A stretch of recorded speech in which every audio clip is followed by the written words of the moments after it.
സ്വാധ്യായ ഡെയിലി വിസ്റ്റത്തിലേക്ക് സ്വാഗതം.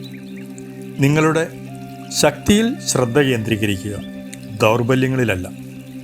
നമുക്കെല്ലാം ശക്തിയും ദൗർബല്യങ്ങളുമുണ്ട്. എന്താണോ നമ്മുടെ ശക്തി അതിനെ തിരിച്ചറിഞ്ഞ് അതിൽ കൂടുതൽ ശ്രദ്ധ കേന്ദ്രീകരിച്ച് അതിനെ കൂടുതൽ ശക്തിപ്പെടുത്തുകയാണ് നാം വേണ്ടത്. ദൗർബല്യങ്ങളെ കൂടുതൽ ശക്തിപ്പെടുത്താനായി നാം ചിലവഴിക്കുന്ന സമയം യഥാർത്ഥത്തിൽ നമുക്ക് നഷ്ടപ്പെടുകയാണ്. കൂടുതൽ വിജയങ്ങൾ നേടാൻ ആഗ്രഹിക്കുന്നവർ ചെയ്യേണ്ടത് ശക്തിയെ കണ്ടെത്തി അതിനെ കൂടുതൽ ശക്തിമത്താക്കുകയാണ്.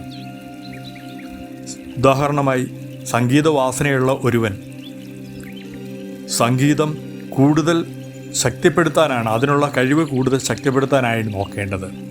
അവന് ക്രിക്കറ്റ് കളിക്കാൻ കഴിവ് വളരെ കുറവായിരിക്കും. അതിനെ മികച്ചതാക്കാനായിട്ട് അവൻ ശ്രമിക്കേണ്ട ആവശ്യമില്ല. സമയം ചിലവഴിക്കാനായിട്ടോ ഒരു ടൈം പാസ് എന്ന രീതിയിലോ നമുക്ക് ദൗർബല്യമുള്ള ഭാഗങ്ങൾ വർക്ക് ചെയ്യാം. പക്ഷേ പ്രധാന ശ്രദ്ധ നമുക്കെപ്പോഴും വേണ്ടത് നമ്മുടെ ശക്തി ഏതാണോ അതിനെ കൂടുതൽ ശക്തിപ്പെടുത്തുന്നതിലായിരിക്കണം. അതാണ് നമ്മെ കൂടുതൽ ഉയരങ്ങളിലെത്തിക്കുക. Thank you all.